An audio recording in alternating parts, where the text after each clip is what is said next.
Hey everyone. Welcome to our presentation on our Clinicians KAP group.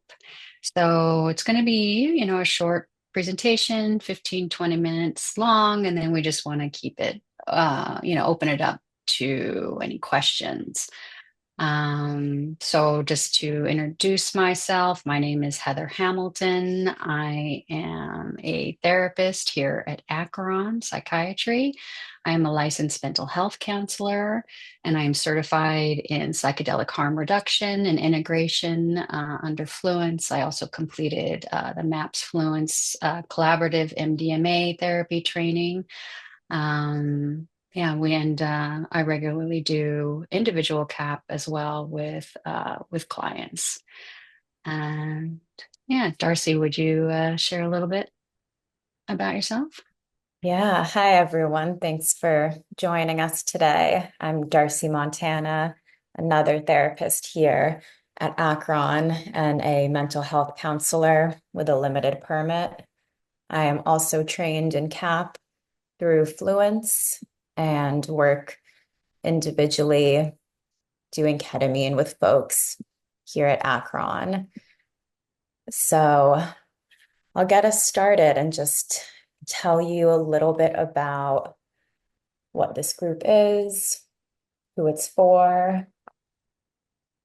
So, this is a 6-week experiential group blending both personal healing with professional insight into ketamine.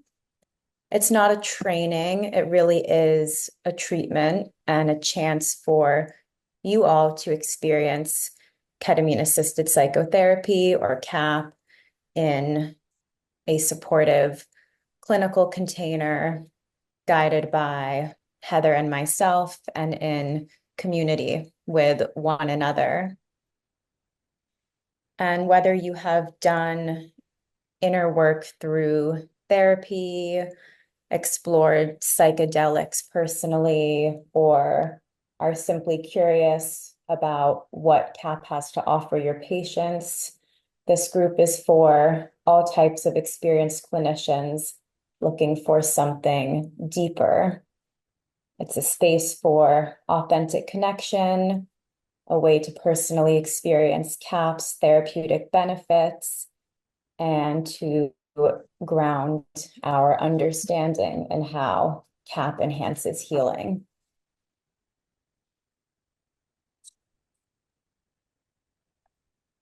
So I'm just going to say a little bit about the structure of the group with the schedule. So everyone will have a medical screening with Dr. Zimmerman here at Akron, um, mainly to talk about any considerations with anything else health-wise that's going on in the individual's life, and also to have the prescription for the medicine.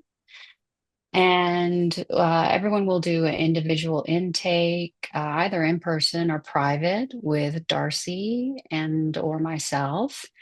And that again could be either in person or virtual. It'd be, maybe 45 minutes long to an hour. And then on November, and those can be scheduled as time permits and on an individual basis. The first meeting with the group all together will be on November 11th in the evening, and it'll be virtual, kind of everyone getting to say hi, maybe go through some of the preparation for KAP, the flight instructions, and that'll be for a 90-minute session. And then we have basically 4 medicine sessions spread over 4 weeks, followed by the next day with an integration session. The medicine sessions will be in person, and they'll be somewhere between 2 and 3 hours long. We want to schedule for 3 hours. May not. First one is definitely going to take 3 hours, maybe a little bit shorter during the next 3 sessions. And then the idea is within 24 hours during that window of opportunity of heightened neuroplasticity, we want to have a group integration, and that'll be virtual at I think this one says noon, but I believe it's 1 p.m. On the Fridays following the group medicine sessions. And we're basically doing 2 before Thanksgiving, taking Thanksgiving week off, and then having 2 after Thanksgiving and early December. And then finally, during the 3rd week of December, we'll have 1 more final integration, closing the circle meeting, which will also be virtual at that same time as the other integration sessions. Great. So let's get into some brief history about how the medicine got to be where it's at today. And this may be a review for some folks. So ketamine was first developed in the 60s as a general anesthetic. In the late 60s and into the 70s, it was used widely by battlefield medics during the Vietnam War because it's fast acting, it maintains cardiovascular stability, and it doesn't depress breathing. So it was safe to use under these incredible circumstances. And it was also FDA approved in 1970. Ketamine then made its way into civilian medicine in pediatrics and in the emergency department, as well as in veterinary medicine in the 80s and 90s. Then in 2000, the first study of its kind reported rapid antidepressant effects of ketamine, and research really took off from here. It was replicated worldwide with the same findings. Fast forwarding to 2019, the FDA approved S-ketamine, or Spravato, for treatment-resistant depression. Then in 2025, the FDA expanded the use of Spravato as a standalone treatment for adults with severe depression. And today, ketamine is recognized as a critical anesthetic and fast-acting psychiatric therapy. Its uses continue to be studied for a range of conditions beyond depression, such as PTSD, suicidality, chronic pain, to name a few. And it's increasingly being used in clinical settings, both as infusions and in combination with psychotherapy, which is what we do here at Acheron and is what our group will look like. So how does ketamine work on a molecular level? Unlike traditional antidepressants like SSRIs, which mainly target the neurotransmitter serotonin, ketamine acts on the glutamate system, which is the brain's main excitatory neurotransmitter. Specifically, what it does is it blocks NMDA receptors, which leads to the increased release of glutamate. And this surge in glutamate helps activate AMPA receptors, which trigger a cascade of brain activity that promotes synaptogenesis, the growth of new synaptic connections in the brain.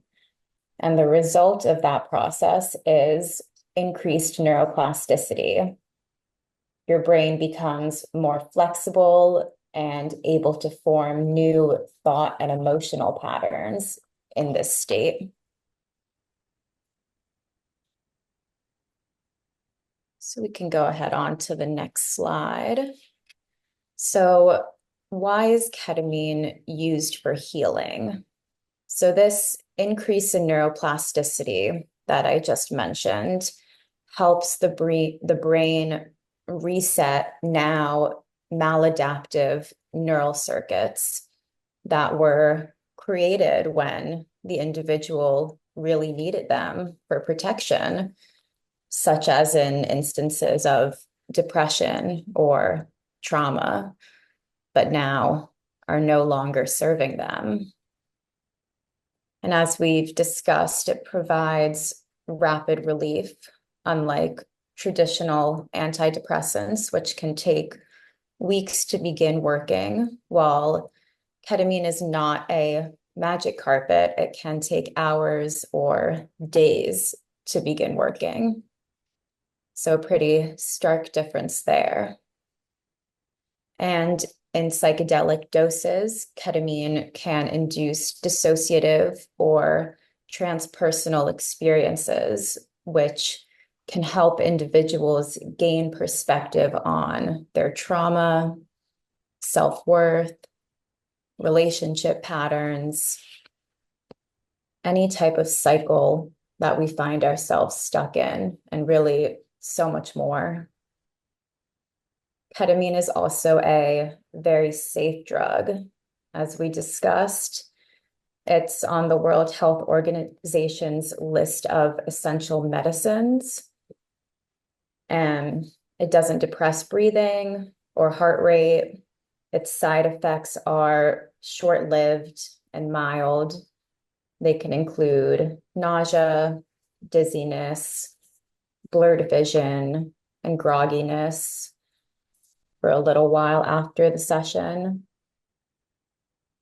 And we'll talk in more detail about this when we get into what the experience will look like for you.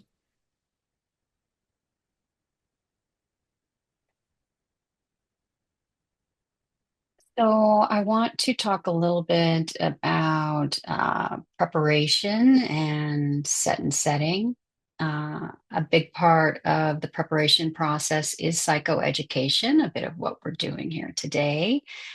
Psychoeducation, the sharing of information around the process. For example, sometimes we hear people call psychedelics a non-specific amplifier. They amplify whatever content exists in the mind, conscious or unconscious.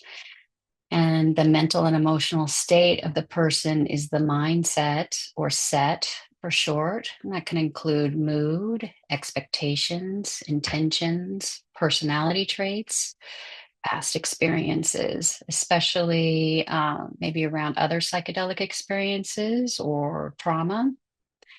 And then the setting is the environment, and that's the physical environment and the social environment during the experience. And we want to consider the location. Hopefully, we have a safe, quiet, natural surrounding. Um, Music and lighting is important, smells, temperature. We want to unplug from our phones, computers, and to-do lists. We want to think about the cultural or ritual context. Is it more of a spiritual setting, a learning setting, a medical setting, ceremonial, recreational? And probably the most important is the people present as part of the setting. We hope and want to have trusted guides, trusted friends, as opposed to maybe, the alternative of being around people that we don't have rapport with, don't have trust with. Um, and then another part is just, having a peaceful room with a trusted therapist and a calming environment with calming music, because we know that that's likely going to lead to a more positive experience than being in a loud environment, partying with strangers, or maybe even just, engaging with these medicines alone. So, set and setting is a foundational concept for this work. These two factors significantly influence the nature, intensity, and outcome of the experience. At Acheron, we pay close attention to the set and setting, understanding that they are crucial for safety, therapeutic benefit, and integration.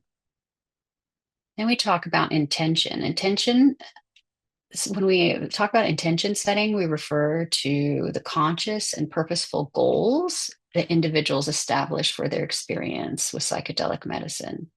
This is about defining what we hope to learn, what we might hope to heal from, what we might hope to discover about ourselves during the journey. We might ask in the moment, what do we want to cultivate? What might we want to let go of? Is there something you would like to ask the medicine or your subconscious? Why is intention setting important? Well, it helps guide the experience. Intentions act as a type of compass, directing the psychedelic experience towards personal growth and healing. It provides a framework for integration. Intentions help make sense of an experience afterwards and help us integrate insights into our daily lives.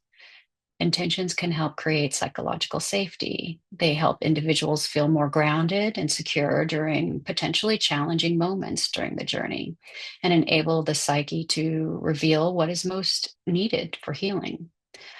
And they can facilitate open exploration. Intentions encourage being open to whatever arises, fostering a more profound exploration of our inner landscape.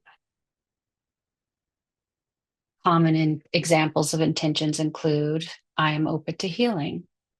I want to reconnect with my true self. I seek clarity about my relationships. Help me understand my trauma. What intention setting is not is a guarantee or requirement. Do not expect the experience to unfold exactly as planned. We talk about holding the intention, setting the intentions, and then holding them lightly. Intentions are not a prescription for the experience. We want to avoid the mindset, I know exactly what I need. Mindfulness around avoidance, numbing, and escapism is important. While the promise of ketamine sparks hope, it is crucial to approach this treatment as part of a comprehensive therapeutic strategy. Ketamine may offer temporary relief from the clutches of chronic distress, but long-term healing is often achieved through continued therapy, lifestyle adjustments, and a support system. Patients often report a wide range of experiences during the treatment sessions, from mild dissociation to profound insights into their psychological state. While KAP is not a universal cure, it's not a magic bullet or magic carpet, like Darcy said. Um, it does demonstrate remarkable potential in helping individuals break free from debilitating cycles of unhelpful behaviors and beliefs, fostering a path towards genuine healing. In the clinical setting, we want to address fear of change, fear of disappointment. We want to think of resistance as part of the process. We work to cultivate an understanding to barriers to growth and healing. Are there hidden secondary gains to not changing that we need to look at? In a world that craves quick fixes and immediate gratification, it's tempting to seek a magic bullet for life's challenges, a perfect solution without any side effects. But the truth, there are no magic bullets. Life's most pressing questions and complex issues require more than a simple, enchanted answer. They demand wisdom, patience, and a journey of growth. This work is not an on-off switch, it is an evolution and an unfolding process.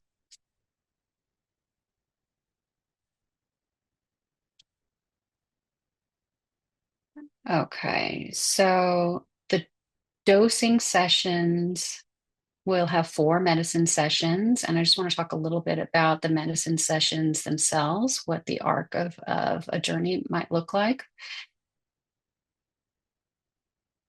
I find that walking through and even visualizing the dosing session during one of the prep sessions can greatly increase client confidence. We ask clients to arrive 15 minutes early to help their transition. And we'll have prepared the room ahead of time, lowering the lights, playing soothing music curated for psychedelic journeys. Generally, the music is ambient without lyrics. We will open with a brief arrival grounding practice. We will review intentions and discuss the dosing, review the dosing plan.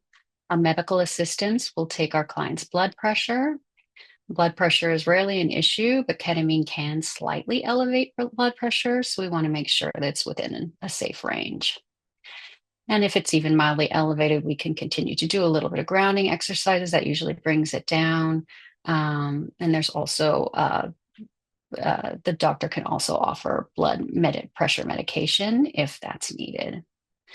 When we are ready, we get everyone cozy. Usually we'll have mats we have a group room, and the mats will be arranged nearby, but there's spacious room. We can accommodate 6 to 10 folks for our groups. And then this group will be using sublingual lozenges, and the lozenges are placed in the mouth to swish and absorb through the gums, and we swish for 20 minutes, and then we spit it out. During that time, we'll be listening to music and doing a meditation. We do strongly discourage folks from swallowing the ketamine, as it can increase unwanted side effects such as nausea, grogginess, and prolonged disorientation. And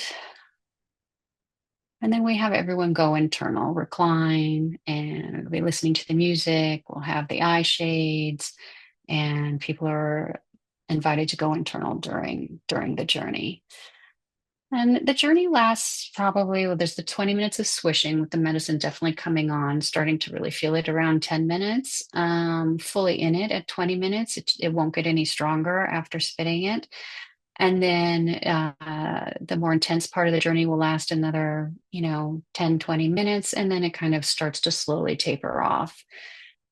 And at about 50 minutes to an hour, then we'll invite folks to slowly start coming out. We don't want to rush the process. People can really stay internal for another few songs, 10, 15 minutes. And then we just really want to meet ourselves where we're at, right? So some people are maybe more ready to share and talk, and other people just want to sit with their thoughts, with the experience. So we're just very gentle. We definitely don't do a lot of talking afterwards, and that doesn't mean no talking, but we just kind of want to meet ourselves wherever we're at. Let's see. And then, everyone is invited to take as much time as they need to get their bearings before they journey on. And then we will meet the next day for integration. So clients often voice anxiety about the possibility of having a quote bad or scary trip. We've all heard stories and maybe even had difficult or terrifying drug experiences ourselves.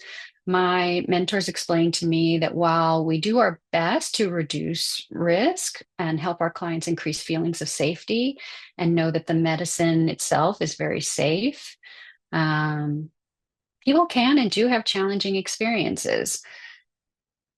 I offer the thought to the client that avoiding the dark side, the shadow side, is really not the point of our minds, is really not the point. We all have light and shadow, right? And being able to see and get curious about some of these more difficult experiences, exiled parts, can really allow for the growth that we so desire. So during your journey, if you see a door, can you walk through it? If you feel a dark entity or monster, can you ask it what it wants? Used with intention and in a safe setting, ketamine and other psychedelics can help us sit with our shadows and even become friends.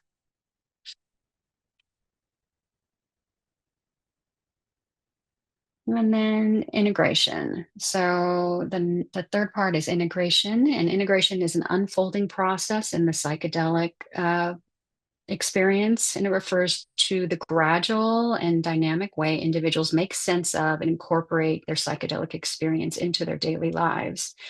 It's not a one-time event, but rather a continuous journey of growth and transformation, an unfolding process. Integration provides the safety, support, and pacing needed for deep transformation to unfold gently and responsibly. Integration empowers the individual to take ownership of their healing journey rather than becoming dependent on healers, rituals, or peak experiences. Integration brings insights into the mundane, relationships, work, body awareness, daily choices.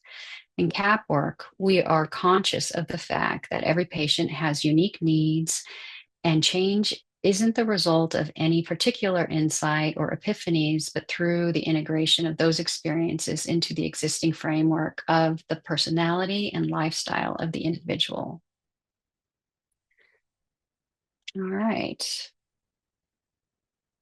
So I think that's it for the presentation side, but we would love to answer any questions anyone might have.